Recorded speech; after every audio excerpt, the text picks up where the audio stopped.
Trippie Redd is one of the most recognizable and polarizing artists of the SoundCloud generation, becoming a legend in his own right and being mentioned with people like Lil Uzi, XXXTentacion, Playboi Carti, and Lil Yachty, with them all having an impact on music and changing the landscape of hip-hop forever. And with Trippie Redd, he was definitely no exception to that, with him being involved in the most notorious beef during the Clout era, having the most streamed song on SoundCloud history at one point, being viewed as one of the forefathers of the emo rap genre during his prime, and literally helped popularizing a new subgenre for the next SoundCloud generation. So it's fair to point out the success he's had throughout his career and how much he's accomplished in a short amount of time, while not just being seen as an artist who will fall off in a couple years, but an artist that would evolve and change his music career trajectory overall. I love Trippie Redd. I love Trippie Redd. I love Trippie Redd. How much do you love him? Wait till I'm back. But one other thing well known and highlighted about Trippie's career is the notorious girlfriends he's had. Some good, some bad, and some were just downright terrible, but also had a significant impact not on just Trippie but his music career too, due to the circumstance of while he's heartbroken he drops the best music. And this isn't just a Trippie thing, this is damn near for every artist, especially for people like Lil Uzi, with that being the reason that he came up with the Love is Rage series, The Weeknd, My Dear Melancholy, Juice WRLD dropping Goodbye and Good Riddance, and of course Trippie dropping his notorious A Love Letter to You series. Now the first girl I want to start off with is Bhad Bhabie. Trippie Redd, you are fake! And it didn't really come to light until Trippie Redd and 6ix9ine were beefing themselves, where 6ix9ine would come out and say that Trippie Redd and Bhad Bhabie had relations in the past, while also saying that Trippie at the time was 18 while Bhad Bhabie was 14, implying that Trippie was a weirdo and a hypocrite, cause he said that Trippie was so quick to out him and cut him off for his allegations, but yet he turned around and did the same thing. Little Trippie Redd fucked that little Danielle Pagoli bitch, right? Which of course Bhad Bhabie would come out and deny it, and she said that her and Trippie only kissed, and confirmed that Trippie was only 17 at the time, and said that the relationship was nothing serious between the two. How 6ix9ine even found out about this was from XXXTentacion, where he alleged that he had a recording of Bhad Bhabie saying that she slept with Trippie Redd in a private phone call. X definitely told the nigga that weird ass shit, and I know that because the nigga threatened me with a phone call in my DM. Threatened me in my DM talking about, I'ma post this information. I talked to Danielle on the phone. So it's not about to be a phone call between Danielle and 6ix9ine. It's gonna be a phone call from X and Danielle. However that happened, I don't know how that happened. But still to this day it's never been made public or that it leaked anywhere, and it's no proof that it even existed in the first place. But the relationship between Bhad Bhabie and Trippie Redd would end due to the people around him, though oddly enough in like 2020 or 2021 Bhad Bhabie would come out publicly and say that Trippie was a weirdo and that he liked it messing with little girls, which seemed kinda weird cause it was out the blue and Trippie never ended up responded to it. But I don't know what that whole situation is, but that's just really the end of it right there between the two.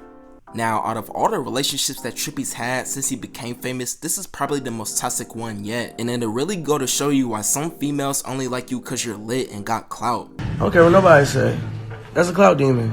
But how Trippie and Alex met was pretty weird. In fact, it was through the Instagram DMs, where Trippie claimed that she would hit him up but only for music, while Tripp himself seen a romantic interest in her, and after a certain amount of time, she would become his girl. Now from the outside looking in, they would seem like that they were the perfect couple, and Tripp was on Instagram showing her love and just always buying her things. But in interviews while seen together, she would look super uncomfortable, almost giving off the vibes that she didn't want to be there, and seeming like that she was detached from her reality from being famous. And you could definitely tell that she was super shy and awkward. But still, Trippie would buy her stuff all the time, spend thousands of dollars on her. She would go everywhere that he would go, and it just seemed like that they were SoundCloud's favorite couple.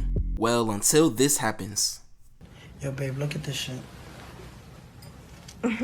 It is fuck 6ix9ine, it's fuck you Treyway. You right, babe.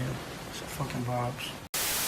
As soon as Alex and Trippie broke up, she went straight to 6ix9ine to make him look like a fool. And this had to be one of the most embarrassing moments in Trippie's career, if not his whole life. Cause this man bought her hella things, gave her hella clout, and she really has a career now cause of him. Trippie even said that while they were together that she cheated on him and he still took her back. And nobody in his family really liked her at all, and always got a bad vibe from her, including his mom. She wasn't good for me. She was the devil. My mama ain't like her. My cousins don't like her. Everybody hated her because all she did was hate on me. But after the whole 6ix9ine situation that happened in late 2018, they wouldn't be seen again together until 2020, where a lot of his fans were criticizing him for being a simp and were disappointed at the fact that he was going back to her after being embarrassed by her. But oddly enough, after that they weren't seen again. More than likely that was just a booty call that he wanted, not necessarily looking for a relationship again, which is definitely a good thing, cause now Alex, she be with every New York rapper, started on OnlyFans and having a struggling rap career. And it seems like now in 2023 that her 15 seconds of fame is running out, and Trippie never going back to her was the best thing to happen to him. Easier said than done. Why the one? Instead of my head. She belongs to the streets.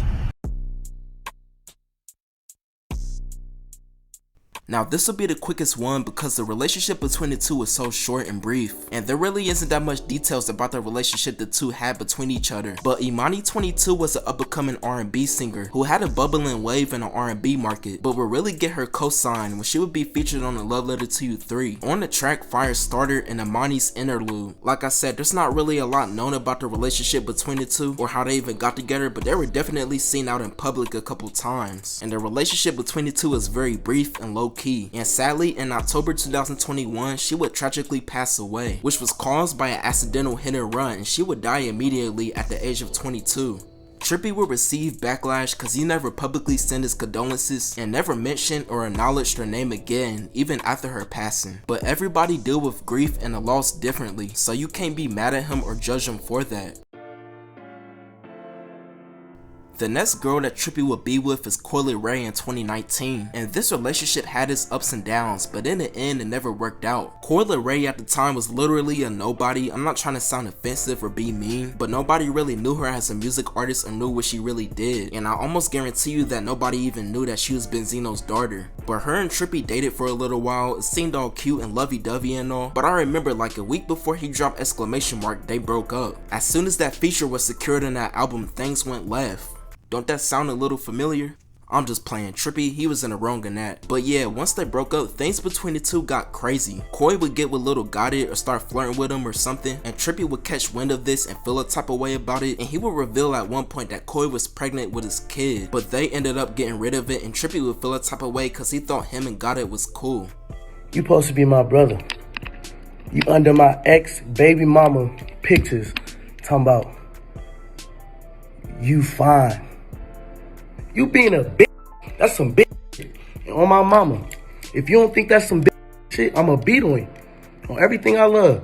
That's my ex bitch I was with around you that got pregnant and got an abortion. And I felt like, okay, her and Trippie, they might get back together. Cause Trippie obviously still has some love for her, but then I seen her in that Gunna video. Then Trippie would indirectly diss her on his Love Letter to You 4 project and titled the song after her, and she would go on a tirade on social media, knowing damn well this is the biggest shout out that she ever got in her career. Cause nobody knew none of her songs and always thought that she was trash as an artist. But hey, she flipped the whole script now. She got hit songs, been featured in the Spider-Man soundtrack, and you can argue, at least to the mainstream public, that she is as relevant as Trippie is. Obviously not in the grand scheme of things and sales wise, but hey, she got some hits under her belt now. Last but not least, we got Skye Morales, and the relationship between the two started out weird. I say that cause before she got with Trippie, she was dating Cody Shane, and allegedly she left her for Trippie, which is kinda fucked up. Cause before Trippie had clout or was even established, Cody was always shouting him out, giving him cosigns, and showing him love. To now, after he clouded up, got some money, and became more lit, he turns around and take your girl. It's an evil world we live in. Skye Morales, before she even got with Trippie, she was already making music herself and already had a bubbling wave in the R&B scene with songs like New One, Elevated, and her free EP. So she wasn't no random girl who just got with a rapper and just started making music then. She actually was doing music years before she even got with Trippie and was already making noise for herself on the internet. And with her dropping her debut album Skye back in 2022 featuring Trippie Redd, her career definitely elevated and she would get shown a lot more in the limelight. And if you know Trippie, you know know he loves showing off his girl and the expensive shit he buy her. Even one time going on a shopping spree and posting a $170,000 receipt. And now more recently she will be featured on his upcoming A Love Letter to You 5 album, being featured on the lead single and another track off the project, which Trippie seems like that he likes doing that. Whenever he's in a relationship with somebody, he always puts them on his albums, and then shortly after they always seem to break up. And with Skye Morales, that's the case, but this time this is the fault of Trippie himself. Y'all want me to really take down the post apologizing to somebody I was just with for 3 years? I'm a grown ass man, I stand on business. If I was wrong, I was wrong. I'm not about to let y'all scald that woman for something that I did. But this is just a brief little short video about the relationships that Trippie's had since he blew up, and I figured this was the perfect topic since he released A Love Letter to You 5. And I never really seen other YouTubers really touch on Trippie's relationships. But y'all let me know who was y'all's favorite girlfriend that Trippie was with, and tell me y'all's least favorite one that he's been with and why. Me personally, it was Alex, cause the thing she did, Trippie did not deserve that. But also at the same time, Trippie seemed like a sucker for love. But be sure to like the video, comment, share, subscribe. Have a nice day. I give her $5,000 every day.